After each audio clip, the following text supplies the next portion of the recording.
안녕하세요. 충북 옥천에 기촌해서 3년째 살고 있는 남편쟁이입니다. 오늘은 지상권 주택에 대해서 좀 말씀을 드려볼까 해요. 인터넷에 올라온 부동산 매물 중에 좀 저렴하다 싶으면 지상권 주택인 경우들이 더러 있더라고요. 제가 보니까 뭐 300만 원짜리도 좀 받고 500만 원짜리, 1000만 원짜리, 뭐 2000만 원짜리 뭐 그 이상도 좀 있는데, 제가 지상권이라는 요 단어를 국어 사전에서 좀 찾아봤어요. 찾아봤더니 타인의 토지 위에 건물, 기타 공작물 또는 수목 등을 위하여 토지를 사용할 수 있는 권리, 뭐 요렇게 돼 있더라고요. 지상권 주택이 되는 경우가 한 두 가지를 볼 수가 있는데, 첫 번째는 법정 지상권이라는 거예요. 원래는 토지랑 건물 주인이 한 명으로 돼 있었는데 뭐 경매나 공매 뭐 이런 걸로 인해 가지고 법률적으로 지상권이 되는 경우들이 있어요. 만약에 토지랑 건물 중에 건물만 담보로 해 가지고 은행에서 대출을 받았어요. 그런데 그 대출을 못 갚았어. 그러면 은행은 건물을 경매로 넘기겠죠. 그 건물이 매각이 됐다 그러면 이제 소유주가 달라지는 경우죠. 예, 이렇게 해서 법정 지상권이 성립이 되는 경우들이 있어요. 이 부분에서 또 자세히 파고 들어가면 법정 지상권이 성립이 되냐 안 되냐 뭐 이런 경우도 있는데, 그것까지 얘기하면 또 너무 길어지니까 다음으로 넘어가서, 다른 경우는 그냥 지상권이죠. 토지 소유주에게 허락을 받고 승낙을 받고 건물을 지은 다음에 일정 지료를 낸 다음에 거기서 그냥 사는 거죠. 그래서 이제 지상권이 성립되는 경우들이 있어요. 크게 이 두 가지인데, 법조항이나 이런 걸 좀 보니까 지상권 주택의 그 유효 기간이 한 30년 정도 된다고 하더라고요. 건축물 재료로 뭐가 쓰였냐에 따라서 좀 다르긴 한데 그냥 평균적으로 30년을 보더라고요. 그러면 30년이 지난 다음에는 어떡하냐 이렇게 생각하실 수도 있는데, 또 30년이라고 해서 30년 딱 끝난 다음에 그냥 그 소유권이 사라지는 게 아니고 토지주와 협의만 되면 계속 쓸 수 있다는 거예요. 그러니까 30년이 지나더라도 토지주와 다시 임대 계약을 하면 되겠죠. 토지에 대한 임대 계약을 그때 또 30년 하면 되잖아요. 그죠? 그러면 60년이네. 그죠? 예. 이렇게 순조롭게만 되면은 뭐 그렇게 그냥 무한정 살 수가 있는데, 근데 만약 토지주가 바뀌어서 내가 500만 원 줄 테니까 이제 나가라 이렇게 할 수도 있잖아요. 그죠? 그때는 어떡하냐? 그때는 그 돈을 받고 나가셔도 되고, 나는 나가기 싫다, 난 계속 살 거다 하실 수도 있잖아요. 그러면 토지주가 약간 매도 소송이나 뭐 철거 소송 뭐 이런 걸 할 수가 있어요.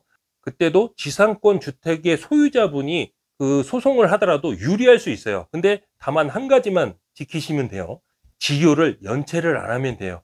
지료만 밀리지 않고 꼬박꼬박 내면은 그 지상권 주택의 소유자분이 좀 유리하더라고요. 여기서 또 주의하셔야 될 게 또 있어요. 그게 뭐냐 그러면, 지료를 너무 싸게 주면 안 돼요. 그 지상권 주택의 평균 그 지료가 대부분 한 20만 원 안팎이거든요. 근데 만약에 내가 5만 원에 했어. 그러면 법적으로 좀 불리할 수 있어요. 만약에 그런 소송이 됐을 때는. 또 이런 경우도 있더라고요. 토지주가 내가 지료를 안 받을 테니까 1년에 한 번만 우리 산소 벌초만 해줘라. 그거를 하면 안 돼요. 그냥 지료를 주시는 게 나아요. 만약에 법적으로 이제 그렇게 되면 안 되겠지만, 법적으로 이렇게 갔을 때는 그 유리하게 끌고 가려면 그 시세에 맞게 지료를 정확하게 주셔야 돼요. 20만 원 안팎 그거를 주셔야지 법적으로 가서도 유리할 수 있어요. 법원 판례를 보니까 너무 저렴한 임대료를 받거나 아니면 아예 받지 않거나 이런 경우는 토지주의 손을 들어주는 경우가 되게 많더라고요. 그러니까 도지세가 싸다고 좋아하실 게 아니고, 그죠? 정확한 금액을 주시는 게 오히려 더 나을 수가 있어요. 법적으로 자꾸 얘기하니까 좀 부담스럽고 좀 거부감이 들고 뭐 그러시죠? 예, 저도 좀 그런데 그런 경우는 정말 이제 안 좋게 풀렸을 때예요. 근데 그렇게 안 좋게 풀렸을 경우에도 지상권 주택의 소유자분이 유리하다라는 걸 이제 말씀드리려고 한 거였어요. 그럼 이제는 지상권 주택을 매매하실 때 좀 아셔야 될 것들을 몇 가지 말씀을 드려볼게요. 첫 번째, 이제 계약을 하시기 전에 토지주를 만나 보셔야 되겠죠. 만나 보셔가지고 임대차 계약을 어떻게 할 건지 그거에 대해서 뭐 상의를 하고 합의를 보셔야 되겠죠. 뭐 계약서를 작성하시면 훨씬 좋겠죠. 구두 계약을 하는 것보다. 계약서를 작성하셔 가지고 뭐 임대를 30년 하겠다. 30년 동안 내가 20만 원 주겠다. 이렇게 계약서를 쓰시면 돼요. 근데 거기다가 이제 이상한 내용을 쓰지 마시고 그런 내용만 쓰시길 바라겠어요. 30년 끝난 다음에는 뭐 집주인에게 양도하겠다. 뭐 이런 거라든지 아니면 철거를 하겠다든지 뭐 이런 내용은 쓰시지 않겠죠. 쓰시면 안 되고 그냥 30년 동안 20만 원을 매년 몇 월 며칠 날 주겠다. 이런 내용만 쓰시면 되겠어요. 그리고 매매를 하시게 되면은 집 수리를 하겠죠. 이제 리모델링을 하셔야 될 텐데 그때도 그 토지주랑 합의를 보셔야 돼요. 승낙이 있어야 돼요. 대부분 토지주는 이제 승낙을 해주겠죠. 집을 수리해야 살 거 아니에요. 그죠? 예, 그러니까 어느 정도는 다, 대부분이면 다 이제 허락을 해주실 텐데, 리모델링해서 사시다가 또 이제 한 10년, 20년 지나면 또 집 수리를 해야 되겠죠. 그때도 또 물어봐야 돼요. 좀 귀찮긴 하죠. 건축물 대장이랑 건축물 등기가 있다 그러면 뭐 승낙을 안 받아도 돼요. 그냥 해도 되는데, 그래도 예의상 한번 해보는 거죠. 토지주랑 잘 지내서 안 좋을 건 없잖아요. 그죠? 그리고 마지막으로 아셔야 될 게, 그 지상권 주택의 소유자분이 가지고 있는 권리가 또 하나가 있어요. 매수 청구권이에요.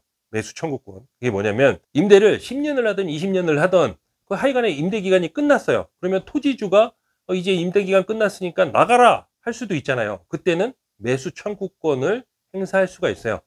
땅 주인에게 이 집을 사라, 시세에 맞춰서 사라 할 수 있는 권리가 있어요.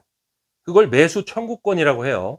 근데 대부분 토지주들이 그 건물을 사지 않아요. 만약에 토지주가 나가라고 했다 그러면 그 토지에다가 자기가 집을 짓든가 하여간 뭘 하려고 했을 거 아니에요. 그러면 그 집을 철거해야 되는데, 시골집들 같은 경우에는 슬레이트로 된 지붕이 많이 있죠. 근데 이 슬레이트 지붕을 계량공사 해가지고 철거한 다음에 뭐 칼라 강판으로 지붕을 다시 했어요. 그렇다고 하더라도 슬레이트가 어디 또 숨어 있는 경우들이 있거든요. 저희 동네에도 얼마 전에 집을 하나 철거를 했는데 지붕이 슬레이트였어요. 그걸 이제 지원금 받아가지고 철거를 싹 했는데, 집을 철거하다 보니까 이걸 웬걸, 구들 있잖아요. 구들. 그 집에 아궁이가 있었는데 구들을 슬레이트를 깔고 그 위에 이제 바닥을 쳤더라고요. 그랬을 경우에 어떻게 하냐면, 그 철거업자들이 와가지고 그 집을 철거할 거 아니에요. 그러면 그 슬레이트가 나오면 뭐 시멘트나 흙이나 뭐 이렇게 붙어 있을 거 아니에요. 구들에다가 이제 슬레이트를 쳤으니까. 그러면 그 슬레이트를 다 걷어내야 돼요. 슬레이트만 골라내야 돼요. 그러면 인부 2명이서 막 3명이서 막 그것만 골라내고 있더라고요. 그러면 그 철거 비용이 엄청나게 비싸겠죠. 제가 그걸 봤어요. 실제로. 그 인부 2명이 망치 하나씩 들고 그 슬레이트 지붕에 시멘트 이렇게 묻어 있는 거 있잖아요. 달라붙어 있는 거를 깨고 있더라고요. 예, 이걸 왜 깨고 있냐 그러니까, 폐자재 처리하는 데 있잖아요. 그 폐 건축물 자재 이런 것들 처리하는 데서 슬레이트가 있으면 벌금을 때려맞는데요. 그래가지고 그거를 다 이제 걷어내고 있더라고요. 그 철거하는 현장에서 들었는데, 아이고 철거비면 3천만 원 나오게 생겼네 이렇게 말씀을 하시더라고요. 진짜 큰일 났죠. 그러니까 토지주도 섣불리 그 집을 매입을 못해요. 매입해서 철거하면 철거비가 엄청 또 많이 나올 수도 있으니까. 그러니까 대부분 그냥 살라고 한단 말이에요. 그거 말고 보너스로 한 가지만 더 알려드리자면, 지상권 주택도 건축물 대장이나 등기가 있다 그러면 은행에서 대출도 나와요. 그걸 담보로 해가지고. 그러니까 지상권 주택이 꼭 안 좋은 것만은 아니에요. 좋은 점도 있어요. 법적으로도 보호를 받을 수 있는 권리고, 결정적으로 지상권 주택은 싸잖아요. 그죠? 예. 매년 뭐 지료를 내긴 하지만 그 1년에 한 20만 원 정도니까 그렇게 뭐 부담 가는 가격도 아니고, 우선 귀농 귀촌을 하시는데 처음에는 들어가는 비용이 적어지니까 이제 부담은 좀 없으시겠죠. 나중에 팔 수도 있는 거니까 뭐 상속도 가능하다고 하더라고요. 그 밖에도 이것저것 말씀드릴 수 있는 게 있을 것 같은데 지금 생각나는 건 여기까지네요. 예. 그럼 저는 다음 영상에서 뵙겠습니다.